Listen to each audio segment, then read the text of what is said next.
Alhamdulillah,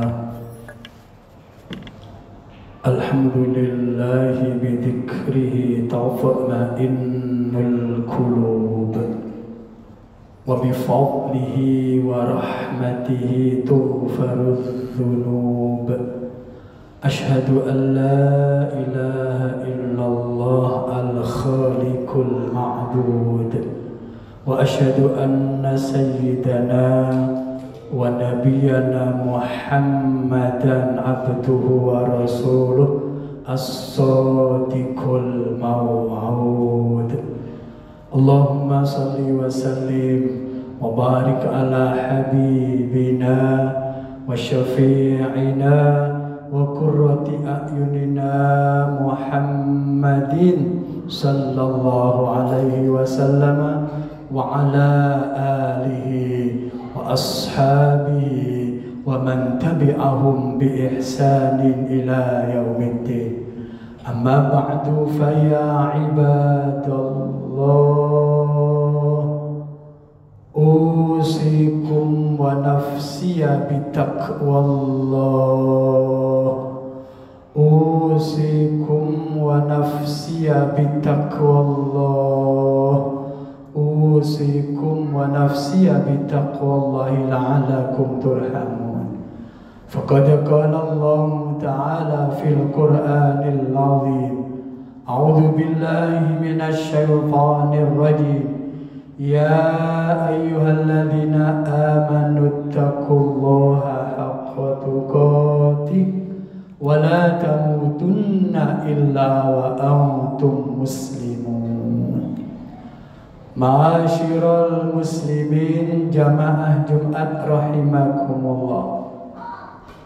Marilah kita senantiasa selalu memanjatkan syukur kita kehadirat Allah Subhanahu wa ta'ala melalui senantiasa menjalankan perintah-perintah Allah, menjauhi larangan-larangan Allah Subhanahu wa ta'ala.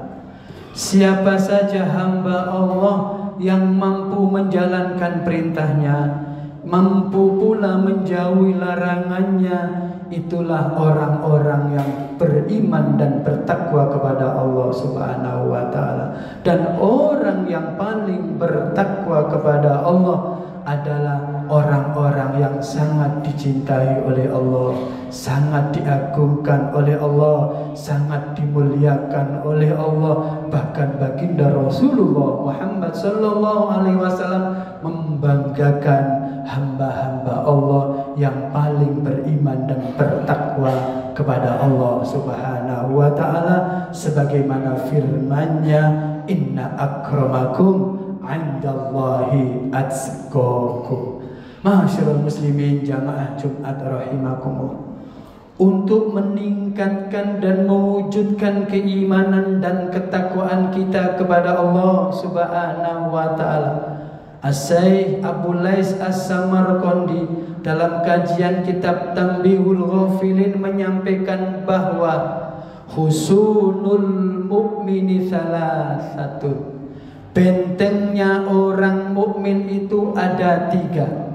Siapa saja yang dari 3 benteng ini mengamalkannya, menjaganya, mengamalkan dalam hidup dan kehidupan sehari-hari, maka dia senantiasa dibentengi oleh Allah Subhanahu wa ta'ala. Sebaliknya, siapa saja yang meninggalkan 3 benteng ini ataupun salah satunya, maka jauh dari benteng Allah, justru akan mendapatkan benteng-benteng dari godaan setan, iblis dan lain sebagainya, karena meninggalkan 3 perkara itu.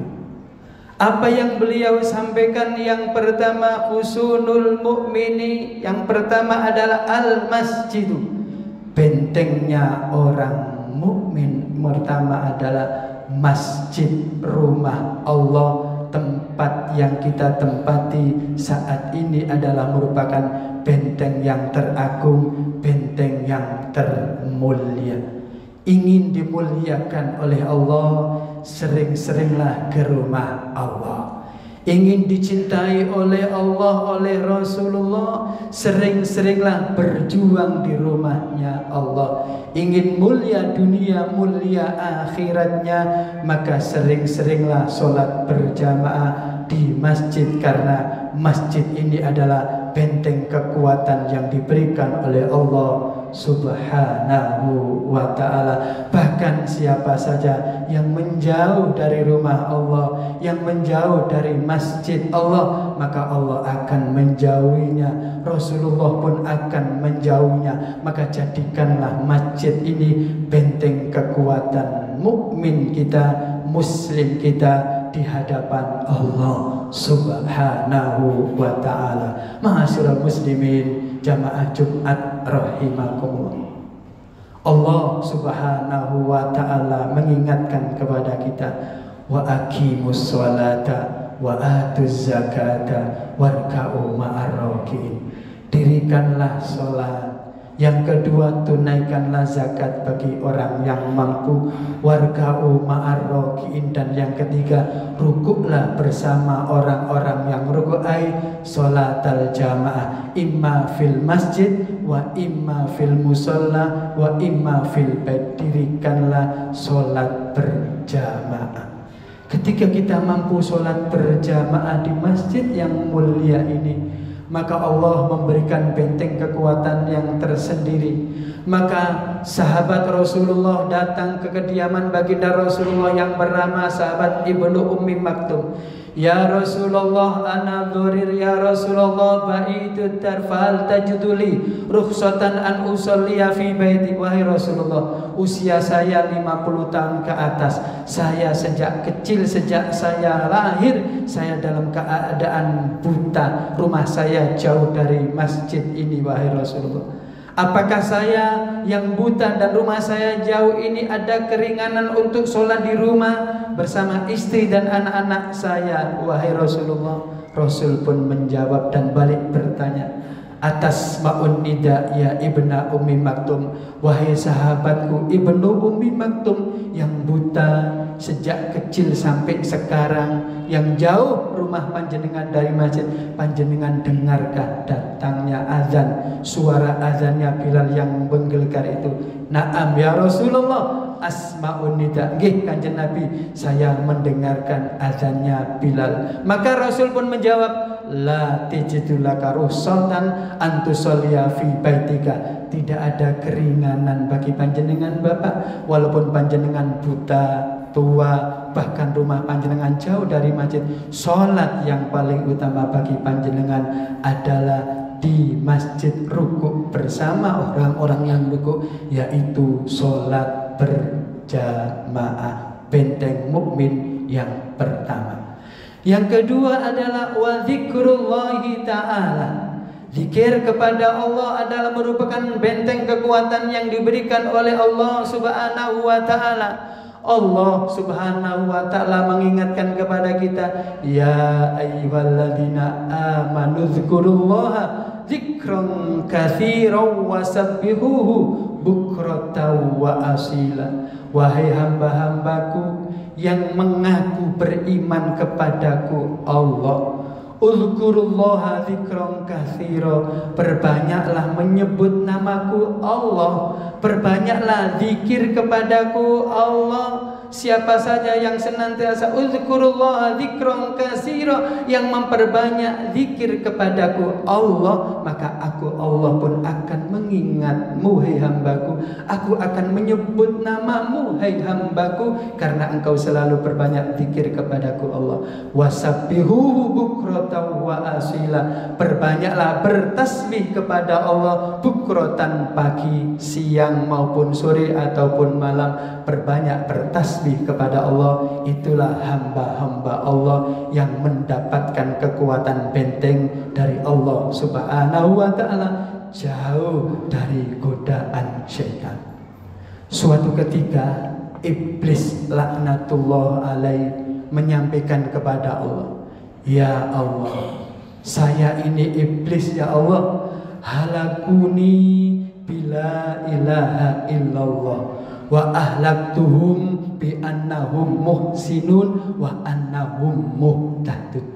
Wahai Allah, ketika hamba-hamba Allah umat Rasulullah menyebut asma Allah, zikir la ilaha illallah, itu zikir yang paling utama ya Allah. Ketika mereka menyebut nama panjenengan, berzikir Allah, Allah, la ilaha illallah, mereka merusak saya sebagai makhluk panjenengan iblis, termasuk setan-setan yang lainnya, merusak mereka dengan sebutan nama-nama itu wahai Allah. Maka saya pun berikan kesempatan untuk menggoda umat Rasulullah agar mereka merusak kami, kami pun akan merusak mereka. Wa ahlaktum bi annahum muhsinun wa annahum, saya pun akan merusak hati mereka dengan dua cara. Yang pertama, annahum muhsinun, saya gerogoti iman dan hatinya mereka agar merasa menjadi orang yang baik. Mereka merasa hatinya menjadi orang yang soleh. Mereka merasa di hatinya orang yang terbaik di antara makhluk-makhluk yang lainnya. Yang kedua, aku akan merusak mereka wahai Allah. Wa annahum muhtadun, aku rusak hati mereka. Wahai hamba-hamba yang sudah mendekatkan diri kepada Allah, engkau telah mendapatkan petunjuk dari Allah, engkau telah menjadi orang yang soleh, engkau telah menjadi orang yang baik di sisi Allah. Hentikan semangat ibadahmu wahai hambaku, hentikan bahwa engkau telah mendapatkan ridho dari Tuhan Allah, engkau telah mendapatkan pertolongan dari Allah, engkau telah mendapatkan surga dari Allah. Hentikan hai hamba-hambaku. Itulah godaan iblis dan bala tentaranya menggoda kita semuanya. Tetapi apabila kita sering berzikir kepada Allah, maka ketika habis sholat sempatkan zikir kepada Allah, wirid kepada Allah. Utamanya la ilaha illallah, la ilaha illallah, maka secara otomatis kita mengusir hati kita dari segala macam godaan setan, menjauhkan diri kita dari godaan setan yang terkutuk. Ma'asyiral muslimin jamaah Jumat rahimakumullah. Yang ketiga, benteng orang mukmin adalah watilawatul Quran. Baca Al-Quran termasuk benteng yang nomor 3. Iqra'ul Quran fa innahu ya'ti yaumal qiyamati syafi'an li ashabihi. Bacalah Al-Quran, senandungkan Al-Quran, pahami Al-Quran, amalkan isi kandungan Al-Quran. Maka siapa yang melaksanakan itu semuanya, maka akan mendapatkan syafaat Al-Quran besok pada hari kiamat. Bahkan pahala-pahala Al-Quran yang kita baca, Al-Quran yang kita pahami, Al-Quran yang kita amalkan dan kita praktekkan dalam hidup dan kehidupan sehari-hari, menyampaikan kepada Allah, ya Allah, saya ini adalah pahala fulan bin fulan, fulanah binta fulanah yang perempuan. Mereka bersusah payah membaca saya, memahami saya, mengamalkan isi kandungan saya. Ini adalah bukti pahala Al-Quran ya Allah. Jangan engkau masukkan mereka ke dalam neraka-Mu ya Allah. Jauhkan dan stop mereka, jangan sampai masuk ke dalam neraka-Mu ya Allah. Tapi masukkanlah ia ke dalam surga-Mu ya Allah, bisyafaatil Quran. Siapa saja yang sering mensenandungkan Al-Quran, membaca Al-Quran, bertadarus Al-Quran, baik di rumah, di masjid, di mana saja, senantiasa wirid dzikirnya dengan membaca Al-Quran, maka akan kelak mendapatkan syafaat dari Allah, yaitu diberikan syafaat Al-Quran yang mampu mengantarkan diri kita menuju surga Allah bisyafaatil Quran.